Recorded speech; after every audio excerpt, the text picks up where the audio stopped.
My name is Heather, and I am 24 years old. I never thought I would be telling a story about how my sister Catherine broke my rib during a fight in our parents' home. The worst part was not the searing pain or the blood soaking through my shirt. It was watching my mother snatch my phone away as I tried to call for help, laughing as she said those words I will never forget. My father just stood there calling me a drama queen while I struggled to breathe. If they only knew what would happen next. Before I continue my story, let me know where you are watching from in the comments below, and if this resonates with you, please like and subscribe to hear more stories of family betrayal and healing. Growing up with Catherine was never easy. Being 3 years older than me, she was always the golden child in our family.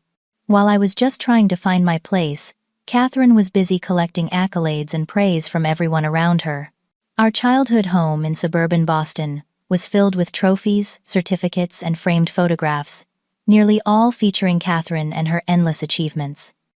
From as early as I can remember, Catherine was positioned as the perfect daughter.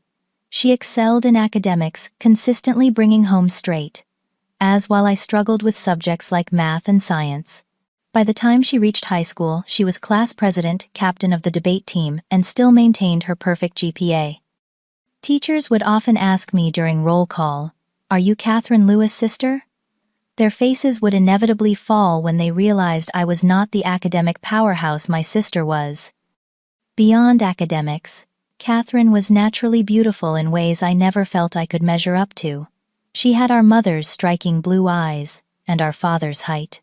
Her hair was always perfectly styled, her skin clear, and she seemed to effortlessly attract friends and admirers. Meanwhile, I dealt with awkward teenage years braces and the constant shadow of being Catherine Lewis' little sister. The physical aggression began subtly. When we were younger, Catherine would pinch me under the dinner table when I spoke too much, or twist my arm when no one was looking. If I cried out, she would quickly compose herself, putting on an innocent face that my parents always believed. "Heather is just seeking attention," she would say, and they would nod in agreement. As we grew older, the incidents became more calculated. Catherine would borrow my things without asking, and return them damaged if at all. Once she borrowed my favorite sweater, a soft purple cardigan I had saved up for months to buy, and returned it with a large bleach stain. When I confronted her, she simply shrugged and said, "It looks better this way anyway." When I complained to my parents, my mother sighed and said, "You should be flattered she wants to wear your clothes. Besides, it is just a sweater." Another time I found my journal pages torn out and scattered across my bedroom floor. I knew immediately it was Catherine, as she had threatened to expose my private thoughts to her friends the day before, when I refused to let her copy my English assignment, one of the few subjects where I outperformed her. When I stormed into her room demanding an explanation, she calmly denied it. Later at dinner, she suggested that perhaps I had done it myself for attention. My father nodded, saying, "You have always had quite the imagination, Heather." These patterns continued throughout high school. I learned to hide my belongings, to keep my achievements quiet, to avoid Catherine feeling threatened, and to find my own path where I would not be compared to her. I turned to art, discovering a passion for painting and photography that gave me a sense of identity separate from academics where Catherine dominated. My parents rarely attended my art exhibitions, but never missed a single one of Catherine's academic ceremonies. "Art is a nice hobby," my mother would say, "but it is not going to get you into an Ivy League school." Meanwhile, they spent thousands of dollars on prep courses for Catherine LSAT exams. When Catherine was accepted into a prestigious law school, our entire extended family celebrated with an elaborate dinner. My acceptance into art school the same year was acknowledged with a quick, "That is nice, dear," before the conversation returned to Catherine's future legal career. I remembered hiding in the bathroom that night, tears streaming down my face as I heard the champagne corks pop in Catherine's honor. By the time Catherine was in her final year of law school, I had resigned myself to my position in the family. I had moved out after college, finding a small apartment in the city where I worked as a graphic designer while pursuing my painting on the side. I had created a life for myself that was separate from the constant comparisons and dismissals. But the wounds of growing up as the lesser daughter had never fully healed. Little did I know that coming home for what should have been a simple family celebration would reopen those wounds in ways I could never have imagined, and would finally force me to confront the toxic dynamics that had defined our family for as long as I could remember. It was a crisp autumn weekend when I reluctantly drove back to my parents' suburban home for Catherine's pre-graduation celebration. She still had 2 months before officially completing her law degree, but my parents insisted on hosting an early party, since several relatives would be in town for a wedding. I had initially planned to skip the event claiming work commitments, but my mother guilted me into attending with passive-aggressive comments about family loyalty and how I was always too busy for important family moments. I arrived on Friday evening, exhausted after a full day of work and the 90-minute drive. Instead of being greeted with a warm welcome, my mother immediately handed me a list of tasks to complete before the party on Saturday. The caterers need help setting up tomorrow morning, and I need you to pick up the cake and decorations, she instructed, not even offering me a chance to put down my overnight bag. Through the living room doorway, I could see Catherine lounging on the sofa, scrolling through her phone while watching reality television, completely free of responsibilities. "Why am I the only one helping with preparations?" I asked, trying to keep my voice level. "Catherine is the one graduating, not me." My mother looked at me as if I had suggested something outrageous. "Your sister has been under tremendous stress with her final exams and job interviews. She needs to rest. Besides, you have always been good at these creative things." I bit my tongue and took the list, knowing from experience that arguing would only lead to being labeled as difficult and uncooperative. As I headed upstairs to my old bedroom, now converted into a generic guest room with barely any trace of my existence, I heard my mother fussing over Catherine, asking if she wanted tea or a snack. That night, I unpacked my small suitcase and placed my grandmother necklace on the nightstand. The necklace was a delicate silver piece with a small opal pendant, the only thing I had inherited from my grandmother before she passed away.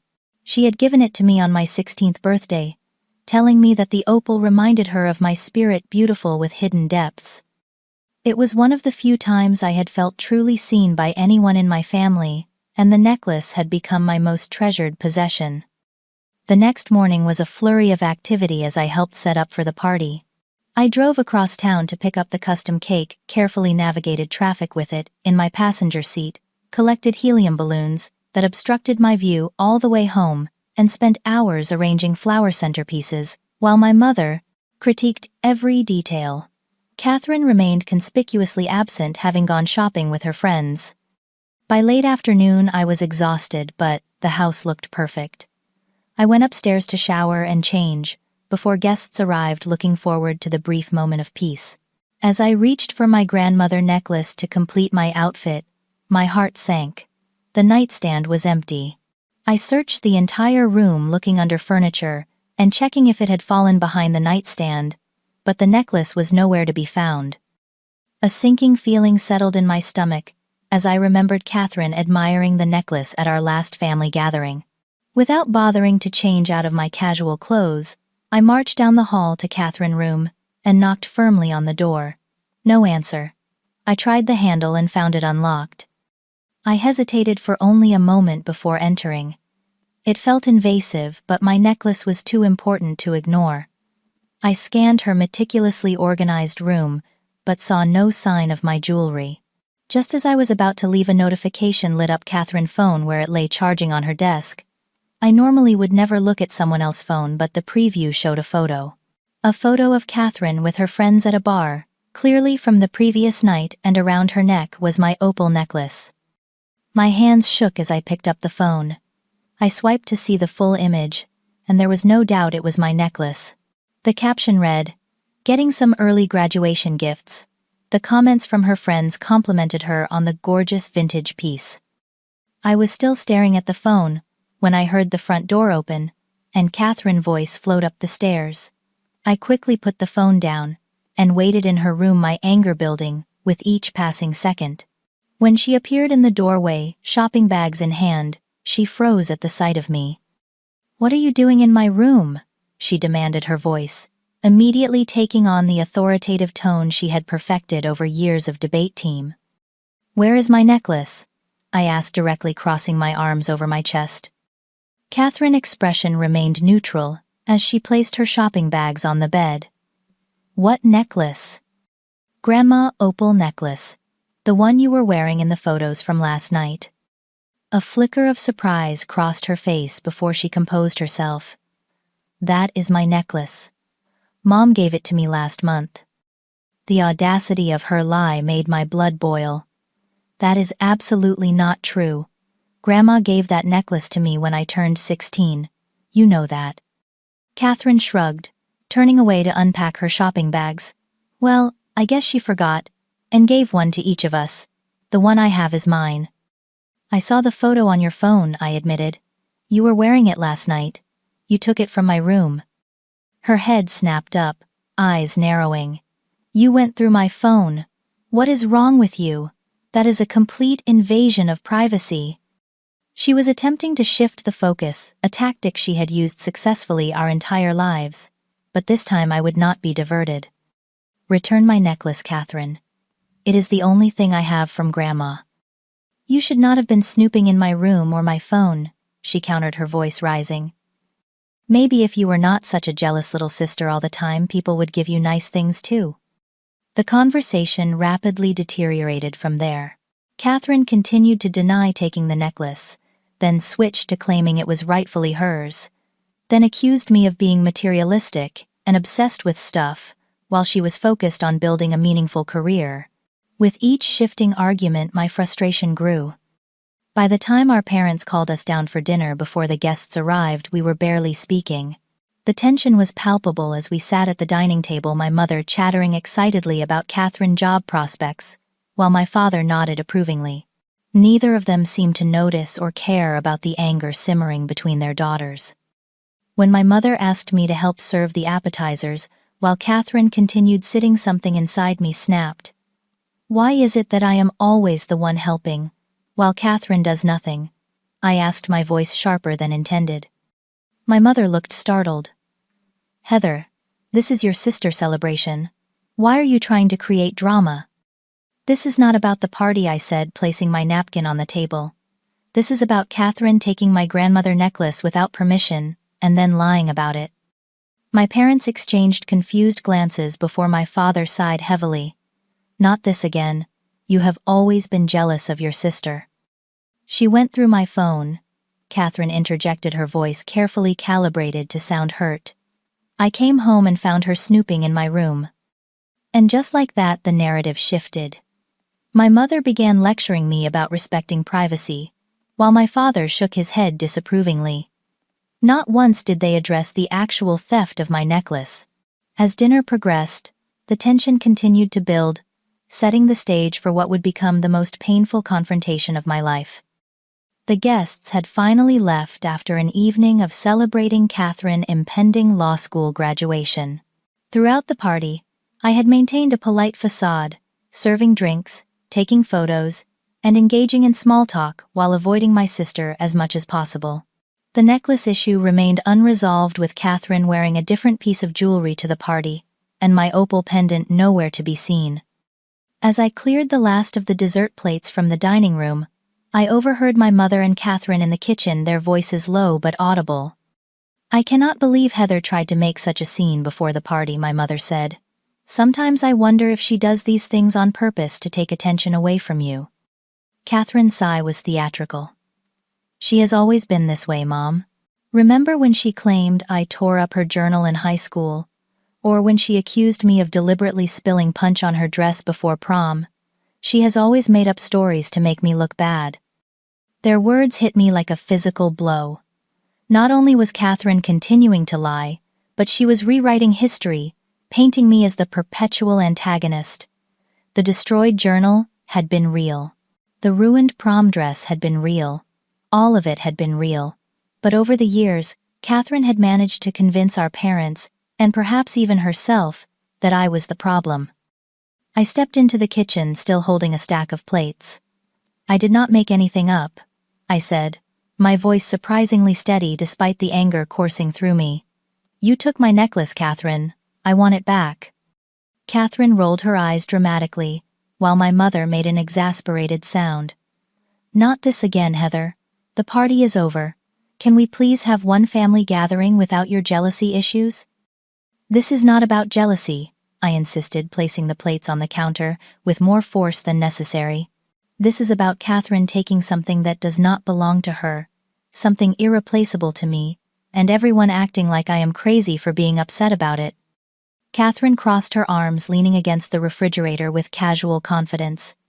"If it meant so much to you, maybe you should have taken better care of it." Something in her tone made it clear she knew exactly what she had done. There was a smugness, a certainty that she would get away with it, just as she had gotten away with everything else throughout our lives. And she was right. Our parents were already sighing and exchanging looks that clearly said Heather is overreacting again. "Just tell me where it is," I said, stepping closer to her. "That is all I want. Tell me where my necklace is, and I will leave it alone." "I do not have your precious necklace," Catherine replied, enunciating each word as if speaking to a child. "Maybe you lost it. Maybe you sold it to pay your rent. How would I know?" The insinuation that I would sell my grandmother gift, coupled with the dig about my financial situation, compared to her lucrative law career prospects, was the final straw. I moved toward her, my voice rising. "Stop lying. I saw the photo, Catherine. You were wearing it last night." Catherine straightened up, using her slight height advantage to look down at me. "You need to back off," she warned. "You are embarrassing yourself." My mother stepped between us. "Girls, that is enough. Heather, I think you need to calm down and stop accusing your sister." "Of course you take her side," I said bitterly. "You always take her side." My father entered the kitchen, attracted by our raised voices. "What is going on in here?" "Heather is having one of her moments," my mother explained dismissively. I turned to my father, a last desperate attempt to find an ally. "Dad, Catherine took Grandma's necklace, the one she gave me for my 16th birthday. I just want it back." My father sighed, running a hand over his face. "Can we not do this now? It has been a long day, and I am tired of the constant bickering." "This is not bickering," I exclaimed, frustration making my voice crack. "This is about something that matters to me, and no one in this family seems to care." Catherine stepped around our mother, moving closer to me. "You always do this," she hissed. "You always try to make everything about you. This weekend was supposed to be about my accomplishments, but somehow you have managed to turn it into another pity party for Heather." "I did not ask for any of this," I shot back. "I just want my necklace returned." "Get over it," Catherine snapped, giving me a small shove with her hand. "It is just a stupid necklace." The physical contact, however, slight, broke something loose inside me. Years of suppressed anger and hurt surged to the surface. I stepped forward, getting in her face. "Do not touch me. Just admit you took it." Catherine shoved me again, harder this time. "Get out of my face." I stumbled backward, but caught myself on the counter. Our parents were calling for us to stop, but their voices seemed distant as I focused entirely on my sister and the rage contorting her features. I had seen that look before many times throughout our childhood, always followed by some form of pain for me. "Give me back my necklace," I demanded again, my voice shaking. What happened next seemed to unfold in slow motion. Catherine's face twisted with fury as she lunged forward, shoving me with both hands. I lost my balance, tumbling backward. As I fell, I felt a sharp, explosive pain as my side collided with the corner of the marble kitchen island. The impact knocked the wind from my lungs and sent me sprawling onto the tile floor. For a moment, everything went silent as I gasped for air. The pain in my side was unlike anything I had ever experienced, a white-hot agony that seemed to radiate through my entire body. I curled inward, one hand instinctively going to the source of pain. When I pulled it away, my fingers were smeared with blood. "Oh my God," I heard my mother gasp. I looked up to see 3 faces staring down at me with varying expressions. My mother with shock, my father with confusion, and Catherine with something that looked disturbingly like satisfaction, before she quickly masked it with concern. She fell into the counter, Catherine said immediately. I barely touched her. I tried to speak to contradict her, but could only manage a wheezing cough that sent fresh waves of pain through my torso. I fumbled for my phone in my pocket, my thoughts scattered but focused on one clear objective: I needed help. As I pulled out my phone with trembling fingers and tried to dial 911, my mother suddenly swooped down and snatched it from my hand. "What are you doing?" she demanded, her voice high and tight. "Calling. Police," I managed to gasp between painful breaths. My mother let out a short, incredulous laugh that chilled me to the core. "Do not be ridiculous, Heather. You are not calling the police. Do you have any idea what that would do to your sister's career? She is about to become a lawyer." I stared up at her in disbelief, as she continued, "It is just a little accident. You probably just bruised yourself." "Mom," I wheezed, I think. "My rib. Broken." "Do not be such a drama queen," my father interjected, though he looked uncomfortable as he noticed the blood soaking through my shirt. "People do not bleed from bruises." "She must have cut herself on something when she fell," Catherine offered helpfully. "Maybe there was something on the floor." I struggled to sit up each movement, sending shards of pain through my side. "She pushed me," I insisted, "on purpose." "I was defending myself," Catherine countered immediately. "She was in my face screaming at me." My mother knelt beside me, but instead of checking my injury, she held my phone away from me. "Listen to me, Heather. You are not calling the police or an ambulance. You will ruin your sister's future over a stupid accident. Is that what you want? To destroy everything she has worked for because you lost your balance?"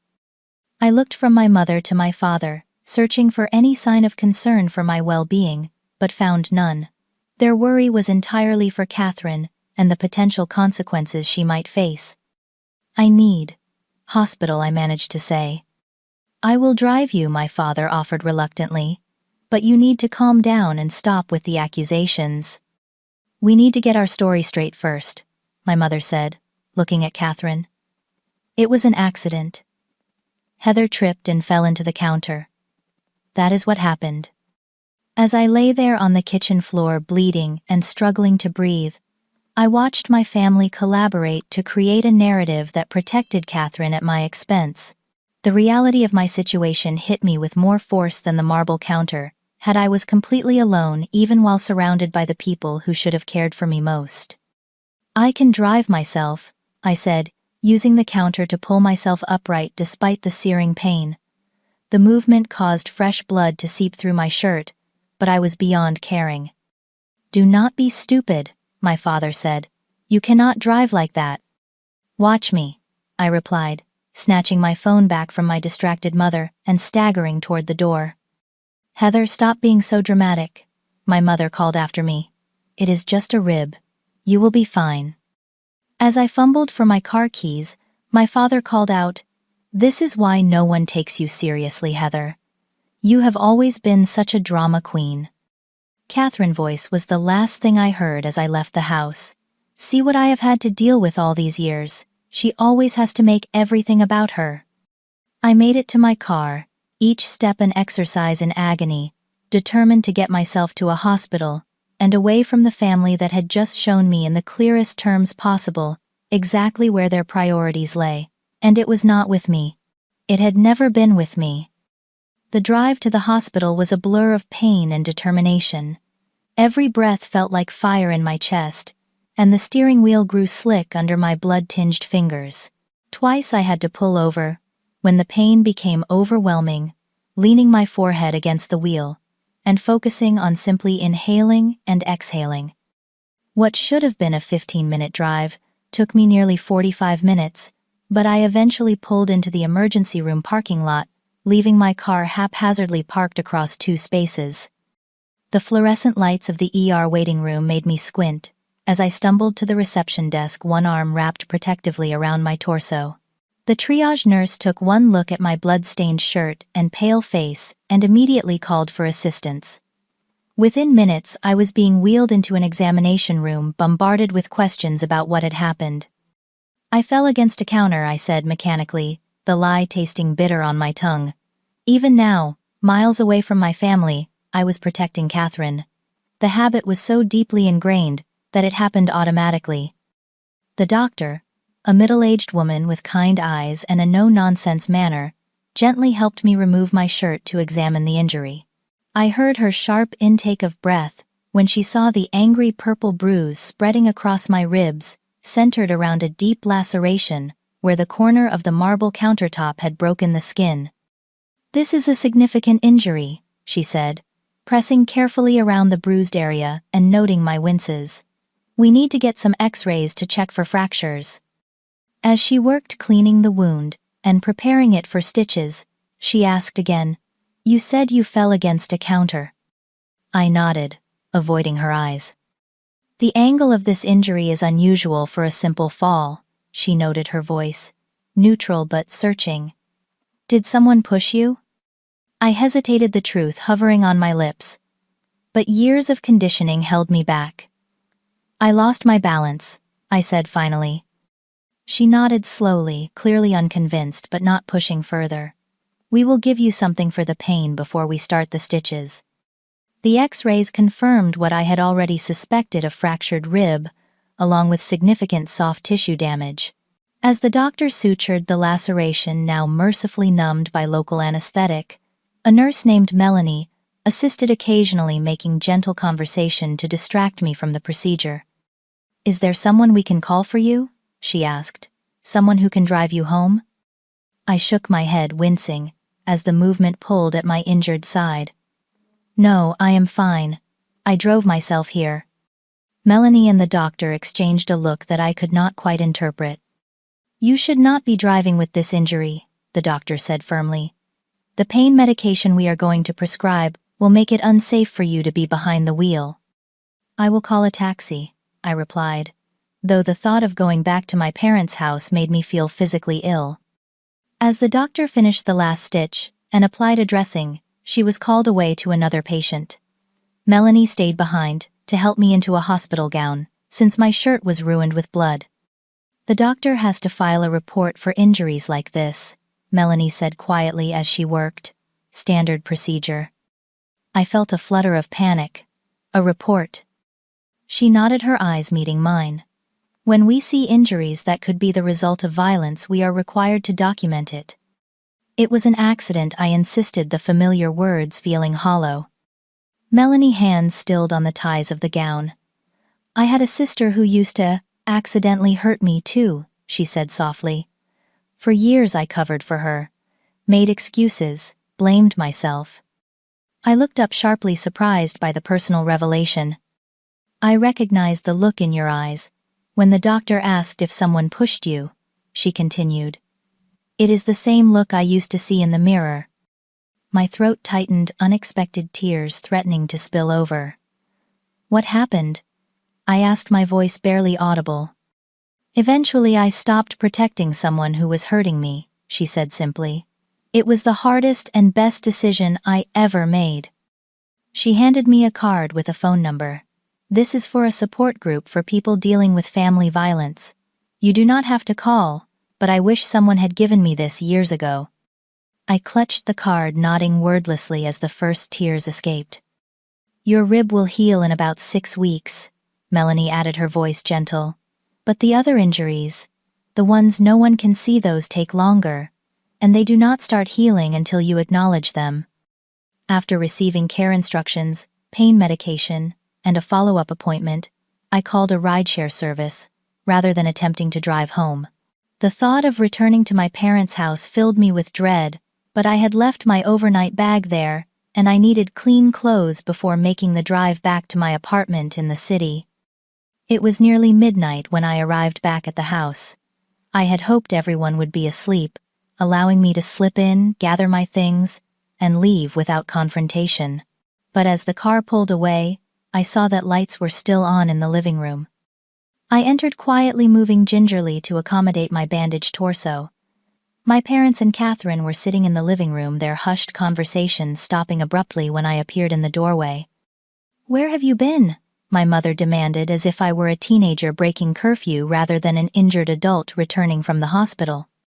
"Getting medical attention," I replied flatly. "You could have just said you were going to the hospital," my father said, his tone suggesting I had somehow inconvenienced them. "We were worried." The absurdity of his statement nearly made me laugh, but the movement would have been too painful.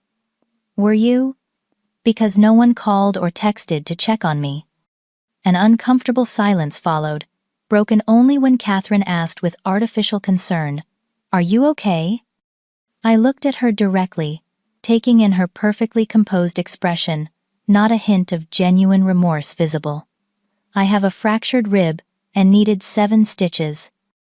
My mother gasped softly. "Surely you are exaggerating." "Would you like to see the medical report?" I asked coldly. "Or the stitches?" "There is no need for that," my father interjected quickly. "Accidents happen. The important thing is that you are okay." "I am not okay," I said quietly. "I am injured, and none of you seem to care. You were more worried about Catherine's potential legal problems than about the fact that I was bleeding on your kitchen floor." "That is not fair," my mother protested. "We offered to drive you to the hospital." After trying to convince me not to go at all, I reminded her. After laughing and telling me not to call for help because it might ruin Catherine's future.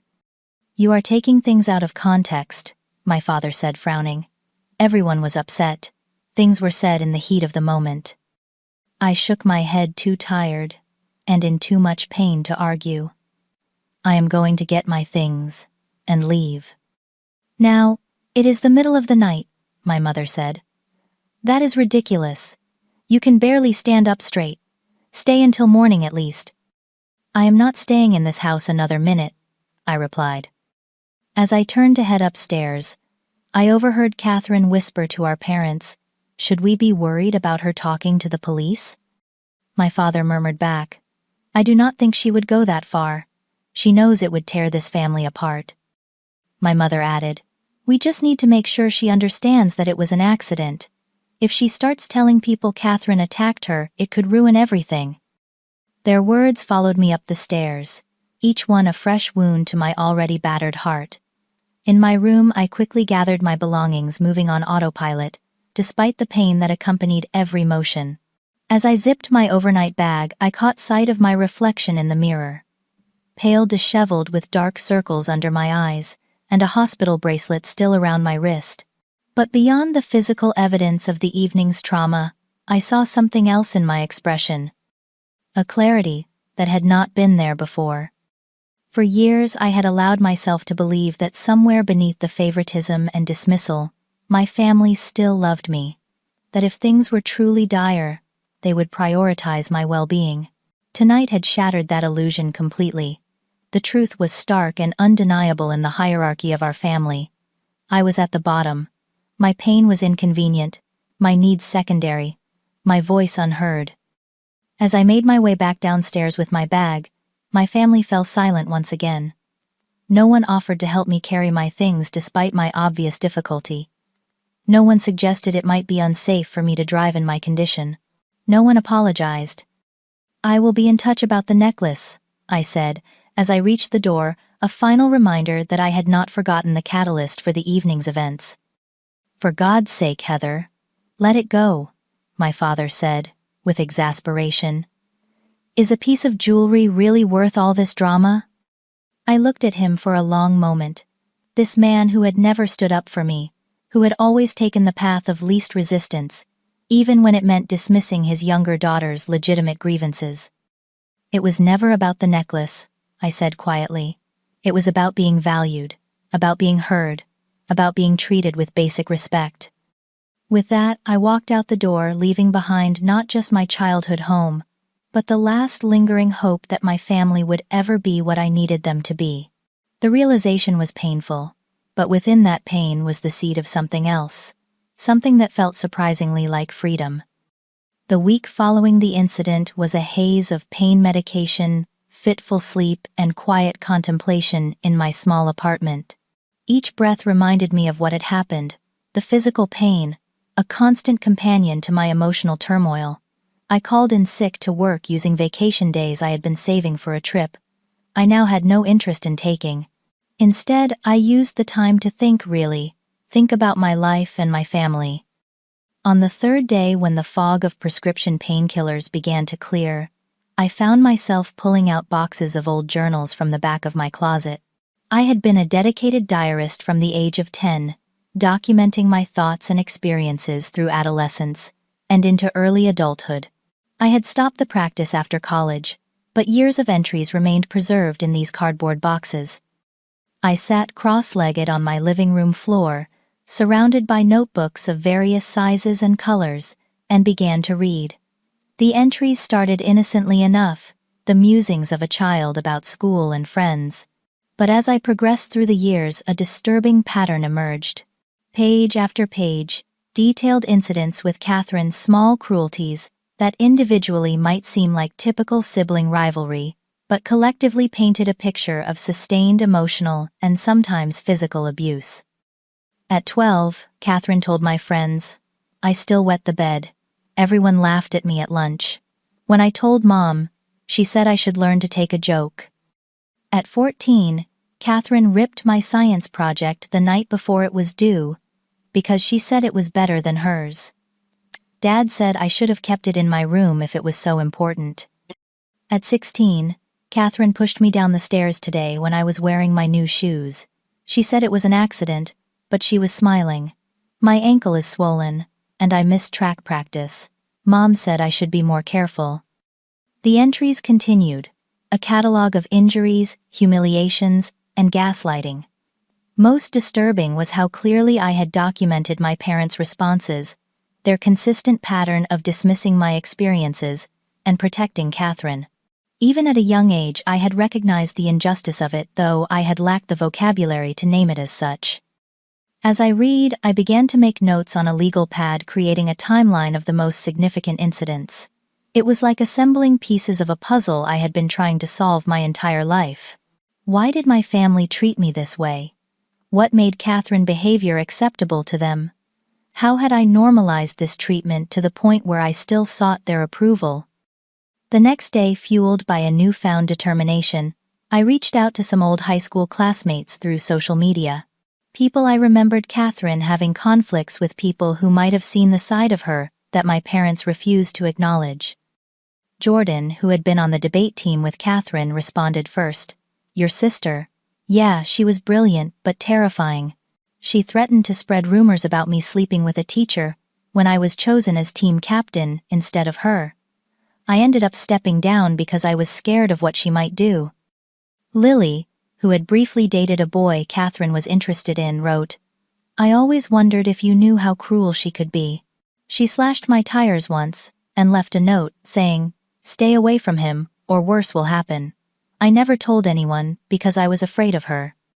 Rachel, once Catherine's best friend, until a mysterious falling out, was initially hesitant, but eventually agreed to meet me for coffee. She arrived at the cafe looking nervous, fidgeting with her wedding ring, as she sat across from me. "I never thought I would talk about this," she said after we exchanged awkward greetings. "But when I got your message, something told me it was time." "Talk about what I asked, though." I already suspected. Rachel took a deep breath. "Your sister and I were inseparable junior and senior year, you probably remember. What you might not know is that she became controlling. She would get furious if I spent time with other friends, would read my texts when I was not looking, even threatened to tell my parents about a party I went to if I did not stop talking to this guy she thought was taking up too much of my time." I nodded, recognizing the pattern. "Did it ever get physical?" Rachel hesitated, then rolled up her sleeve to reveal a faint scar on her forearm. "We got into an argument at her house. She threw a glass paperweight at me, said it was an accident, that she was just gesturing, and it slipped. But the look in her eyes when it happened," she shuddered slightly. "I knew it was not an accident." "Did you tell anyone?" I asked. "I told my mom." "She called your parents." Rachel's expression turned bitter. Your mom said I must have provoked Catherine, that she would never do something like that intentionally. Your dad suggested I might have hurt myself for attention. After that, I just stayed away. Hearing Rachel's story was like looking in a mirror, the same patterns of behavior, the same dismissal and protection from my parents. It confirmed what I had always suspected, but had been conditioned to doubt. Catherine's behavior was not normal, and my parents' enabling of it had allowed it to escalate over years. My investigation continued, expanding to include Daniel, Catherine's ex-boyfriend from her undergraduate years. He was the most reluctant of all to speak with me, and when we finally connected by phone, his voice was guarded. I do not like talking about that time in my life, he said after I explained why I was reaching out. It was a dark period. Please, I said. I need to understand what happened. He was silent for so long I thought he might have hung up. Then, your sister is the only person who has ever made me afraid for my safety. She was charming, brilliant, the perfect girlfriend until she was not. She had these rages that came out of nowhere. Once she threw my laptop across the room because I liked a female classmate's post on social media. Another time she locked me on the balcony of her apartment in the middle of winter, because I was 10 minutes late coming home. I was out there for 3 hours before she let me back in. Did you ever tell anyone? I asked, though I already knew the answer. Who would believe me? He replied. She was this successful, beautiful woman, and I was just some guy. And she was so good at making it seem like I was the problem. By the end, I was apologizing to her for making her angry enough to hurt me. Each conversation added another piece to the puzzle, another confirmation that Catherine's pattern of behavior extended far beyond our sibling relationship. It was a fundamental aspect of who she was, enabled and protected by our parents since childhood. Armed with this knowledge, I scheduled an appointment with a lawyer, not to press charges, but to understand my options. The lawyer, a compassionate woman named Beverly, listened carefully to my story and reviewed the timeline I had compiled. What you are describing is a clear pattern of domestic violence, she said, matter-of-factly. The most recent incident with your rib would likely qualify as assault. Could I press charges? I asked, more to understand than with any intention of doing so. You could, she confirmed. The medical documentation supports your account, and if these other witnesses were willing to testify about the pattern of behavior, you would have a strong case. I nodded, absorbing this information. And if I did? Your sister would likely face criminal charges. With her pending bar admission, it would almost certainly impact her legal career.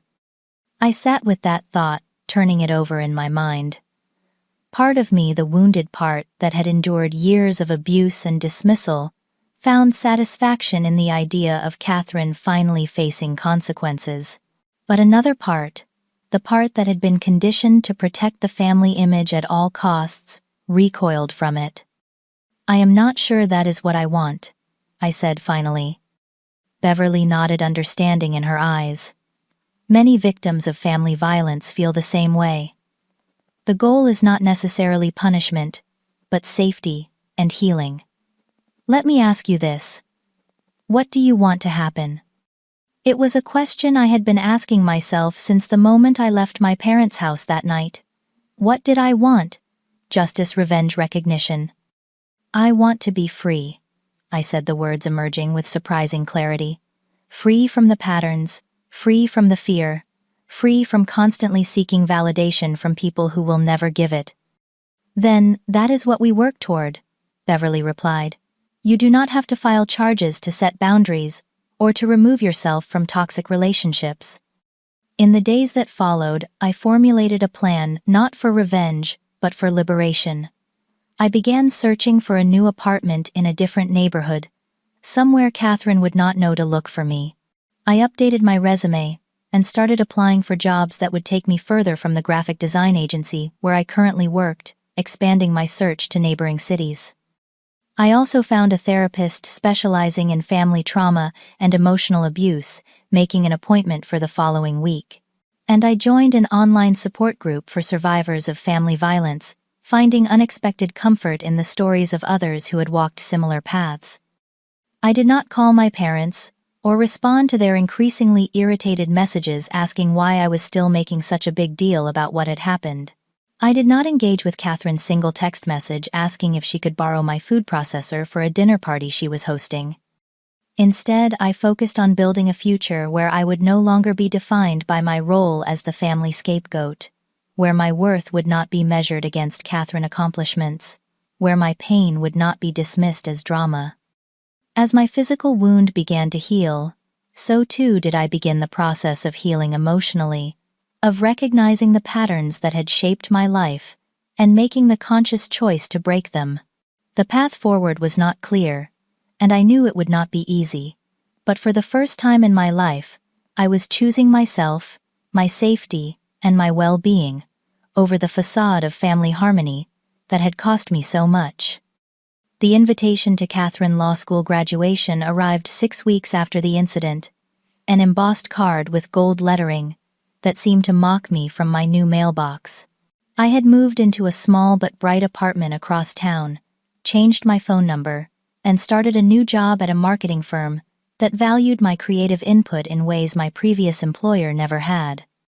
The physical pain of my injury had subsided to a dull ache that only bothered me when I laughed too hard or moved too quickly, but the emotional wounds were still raw.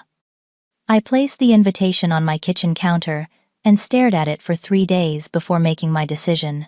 My therapist, Dr. Natalie, had encouraged me to trust my instincts, to recognize that I did not owe my family my presence simply because of blood ties. Family is earned, she had told me in our last session, and yours has not earned your loyalty or your forgiveness. Still, something inside me needed closure, a final opportunity to stand in my truth before walking away completely. I RSVP'd yes to the graduation ceremony, but declined the dinner invitation, knowing that the public setting of the university would provide some protection from confrontation. The morning of the graduation, I dressed carefully in a simple blue dress that made me feel confident, and collected my grandmother necklace, which had mysteriously appeared in my old bedroom at my parents' house after I moved out, though no one ever acknowledged taking it. I had retrieved it during a brief visit when I knew everyone would be out, using my old key to enter and exit without interaction. The ceremony itself was predictably celebratory. Catherine, resplendent in her cap and gown, beamed as she accepted her diploma. My parents, seated in a reserved section for families of honors graduates, applauded enthusiastically. I sat alone several rows behind them unnoticed, until the ceremony concluded and families began to gather on the lawn for photographs. My mother spotted me first, her expression cycling rapidly from surprise to wariness to a forced smile. "Heather, we did not know if you would come. You have been so difficult to reach lately." My father nodded stiffly beside her. "Nice of you to show up for your sister big day." Catherine approached, still wearing her graduation regalia, her face a careful mask of polite surprise. "I did not expect to see you here." "Congratulations," I said, simply maintaining a comfortable distance from all of them. An awkward silence settled over our small group, at odds with the jubilant celebrations happening around us. "We are having a small reception at the house," my mother finally said. "Nothing fancy, just family and a few close friends. You should come." It was not a genuine invitation, but a public performance of family unity offered only because others might overhear. "Actually, I already have plans," I replied calmly, "but I wanted to congratulate Catherine in person." "Plans more important than your sister graduation party?" my father asked, his tone carrying a familiar edge of disapproval. "Yes," I said, simply offering no further explanation or apology. Catherine's expression shifted subtly, a flicker of the anger I knew so well, passing across her features before she controlled it. "Well, thanks for coming to the ceremony at least. Though it would have been nice to have some support at the party too." "Support?" I repeated, the word hanging in the air between us. "That is an interesting choice of word." My mother glanced around nervously, clearly concerned about making a scene. "Perhaps we could discuss this another time." "There will not be another time," I said quietly. "That is actually why I came today, to say goodbye. Goodbye, my father echoed. Do not be dramatic, Heather. I am not being dramatic, I replied. I am making a choice to remove myself from a situation that has been harmful to me for as long as I can remember. Catherine let out an exaggerated sigh. Here we go again, always making everything about you. Catherine, my mother cautioned, glancing around at nearby families who might overhear. I took a deep breath, centering myself. I did not come here to argue or to disrupt your celebration. I came because I needed to say this to your faces, not in a letter or a phone call. I am stepping away from this family dynamic. I will not be attending holidays or family events. I will not be available for the usual patterns of criticism and dismissal. I am choosing myself, my well-being, and my future. My father frowned deeply. This is ridiculous. You cannot just decide to not be part of the family. Actually, I can, I replied, and I am. Because of one little fight, Catherine scoffed. You are really going to hold a grudge over an accident? I looked at her directly, holding her gaze. It was not an accident. We both know that. And it was not just one fight. It was a lifetime of abuse that everyone in this family normalized and enabled. Abuse, my mother hissed, stepping closer to me. Keep your voice down. How dare you throw around words like that? How dare I speak the truth, I asked. For once in my life I am daring to say what really happened, instead of accepting the version of reality that protects Catherine at my expense.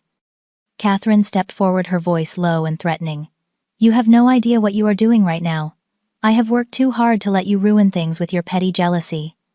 I recorded our last conversation, I said quietly.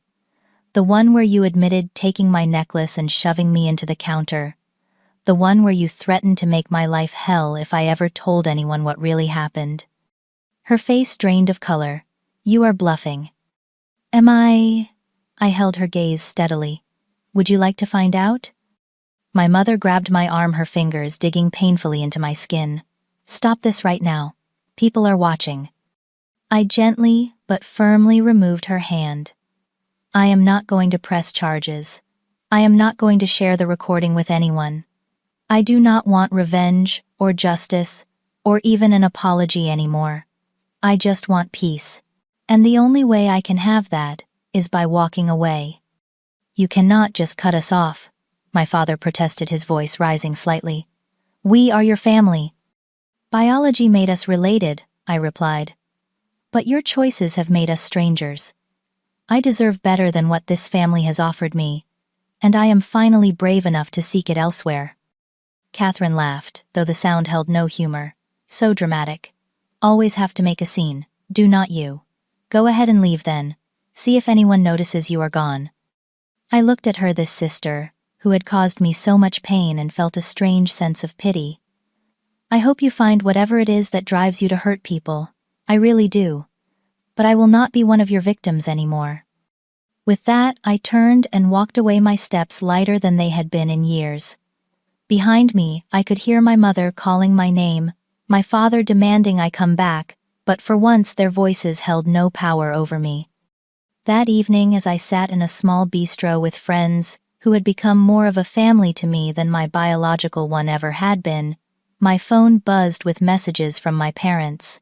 Accusations of disloyalty, demands for apologies, threats of being cut off financially, though I had been supporting myself for years. I silenced the notifications without reading them fully. Across the table, my friend Diane raised her glass. To new beginnings, she said, her eyes reflecting understanding of what the day had cost me. To freedom, I added, touching my glass to hers. For the first time since that night in my parents' kitchen, I took a deep breath that did not hurt. The physical wound had healed, and now finally the emotional healing could truly begin. 1 year passed, then another. The seasons changed, and with them my life transformed in ways both subtle and profound. My new apartment became a true home, filled with artwork I had created during late-night painting sessions that served as therapy as much as creative expression. My career flourished at the marketing firm where I eventually led my own team of designers, and most importantly, I built a circle of friends who valued me, supported me, and never made me question my worth. The first few months after Catherine graduation had been challenging. My parents alternated between angry messages demanding I stop this nonsense and guilt-inducing pleas about family obligation. Catherine herself made a few attempts at contact, ranging from seemingly casual invitations to coffee to late-night accusatory texts when those invitations were declined. I maintained my boundaries firmly, but without malice responding, only to say that I needed space and time. Eventually, the messages slowed, then stopped altogether. For 6 months there was silence from my family, a silence that initially felt like rejection, but gradually transformed into peace. I used that time to work intensively with my therapist, unpacking decades of normalized abuse and emotional neglect. What you experienced is often called the scapegoat dynamic. Dr. Natalie explained during one particularly insightful session. Families with narcissistic patterns often designate one child as the problem and the emotional dumping ground for the entire family system. Your sister was the golden child, while you were assigned the role of scapegoat. Learning these patterns gave me a framework to understand my experiences, to recognize that what happened was not my fault and was never about my value as a person. The knowledge was liberating, allowing me to release the shame I had carried for years. I also joined a support group for survivors of family abuse, where I met others with similar stories. Sharing my experiences and hearing theirs helped me realize I was not alone, that families like mine existed everywhere, hidden behind facades of normalcy and success. Through these connections, I began volunteering with a local organization that provided resources for young people escaping abusive homes. It was through this volunteer work that I met Valerie, a social worker, whose compassion and insight immediately drew me to her. Our friendship developed naturally, evolving into something deeper over shared meals and long conversations about healing and growth. By the 18-month mark after cutting ties with my family, we were dating my first healthy romantic relationship after years of choosing partners who replicated the dismissive patterns I had grown up with. 2 years after Catherine graduation, on a crisp autumn day, much like the one when my rib had been broken, my phone rang with my mother number. I stared at the screen for long moments, considering whether to answer. Valerie, sitting beside me on the couch, squeezed my hand in silent support. "Whatever you decide is okay," she said softly. I took a deep breath and answered. "Heather," my mother voice sounded older, hesitant. "Thank you for picking up." "Hi, Mom," I replied, keeping my tone neutral. "How are you?" she asked, the familiar question now, laden with unfamiliar weight. "I am well," I said truthfully. "Very well, actually." A pause, then. "That is good. I am glad to hear it." The conversation that followed was stilted, careful, nothing like the easy flow of communication that should exist between mother and daughter. But beneath the awkwardness, I detected something new in her voice. A uncertainty, perhaps even a humility that had never been there before. "Your father and I have been seeing a family therapist," she said eventually. "It was suggested by Catherine's psychologist." This revelation surprised me. "Catherine is seeing a psychologist?" "Yes," my mother confirmed. "She has been diagnosed with some issues, personality-related. She is working on them." I remained silent, processing this information. "Our therapist suggested that we may have enabled certain behaviors," my mother continued, each word seemingly difficult for her to voice. "That we may have contributed to an unhealthy dynamic between you girls." It was as close to an acknowledgement of wrongdoing as I had ever heard from her, though it still stopped short of a true apology. "I appreciate you telling me that," I said carefully. "We would like to see you," she said, "if you are willing. Not at the house. Maybe somewhere neutral. The therapist has offered to mediate." I considered the invitation, checking in with my own feelings. The anger that had once burned so fiercely had cooled over time, replaced by a steady determination to protect my hard-won peace. "I am not ready for that," I told her honestly. I am still working through a lot and I need more time. She did not argue or attempt to guilt me another small but significant change. I understand. Maybe someday. Maybe, I agreed. But I cannot make any promises. After we hung up, I sat quietly absorbing the conversation. Valerie waited patiently beside me. "How do you feel?" she asked eventually. Surprised, I admitted, but also cautiously optimistic. Not about reconciliation necessarily, but about the possibility that they are finally facing reality. "That is huge," Valerie said, "for them and for you." In the months that followed, I received occasional updates from my mother. Catherine was continuing therapy addressing her anger issues and manipulative behaviors. My parents were coming to terms with their role in enabling her and dismissing me. My father, always the more resistant to psychological concepts, was struggling but trying according to my mother. I maintained my distance, but allowed small points of contact, brief phone conversations every few weeks, always with clear boundaries, and always ended when I felt my peace being disrupted. I did not visit their home, did not attend family events, did not rush to rebuild bridges that had been burned through years of mistreatment. Instead, I focused on building my own life, one based on mutual respect, genuine care, and the freedom to be my authentic self. I continued creating art, expanding beyond graphic design, into painting and mixed media work that often explored themes of identity and liberation. I deepened my relationship with Valerie, finding in her the supportive partnership I had never thought possible. And I continued my volunteer work helping others find their way out of situations similar to the one I had escaped. 3 years after the breaking point, both literally and figuratively, I held my first solo art exhibition. The centerpiece was a series of pieces depicting the journey from constraint to freedom, from pain to healing. I did not invite my family, choosing instead to share this milestone with the chosen family I had built around me. But on the final night of the exhibition, as I was speaking with a potential buyer, I looked up to see my mother standing quietly at the back of the gallery, taking in my work with tears in her eyes. Our eyes met across the room, and she gave a small, respectful nod before turning to leave, understanding that this was my space, my triumph, and she was there only as an observer, not as a participant. That moment crystallized the most important lesson I had learned through my journey. True healing does not always require reconciliation or forgiveness. Sometimes it simply requires the courage to walk away to build something new from the ashes of what was destroyed. My broken rib had long since healed. The physical scar faded to a thin silver line along my side.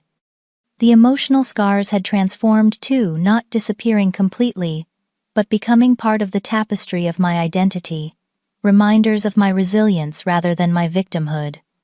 I had learned that family is not defined by blood, but by behavior, by consistent acts of love and respect. I had learned that setting boundaries is not selfish, but essential for survival. And most importantly, I had learned that sometimes the greatest act of self-love is walking away from those who cannot or will not value you, as you deserve to be valued. My journey continues each day as I build a life based on my own terms, free from the toxic patterns that once defined me. The pain of that night in my parents' kitchen has transformed into something unexpected, a catalyst for growth and change that ultimately led me to a better place than I could have imagined. If you are watching this and recognize aspects of your own family in my story, please know that you are not alone. Your pain is valid, your experiences are real, and you deserve to be treated with dignity and respect. Breaking free is terrifying and painful, but on the other side of that fear is a life where you can finally breathe without pain, where you can become the person you were always meant to be. Thank you for listening to my story. If it resonated with you, please like this video and subscribe to hear more stories of transformation and healing. Share your own experiences in the comments if you feel comfortable, and remember that your story matters too. Sometimes the family we create for ourselves is the one that truly helps us heal. Take care of yourselves, and remember that choosing your own well-being is never selfish, it is survival.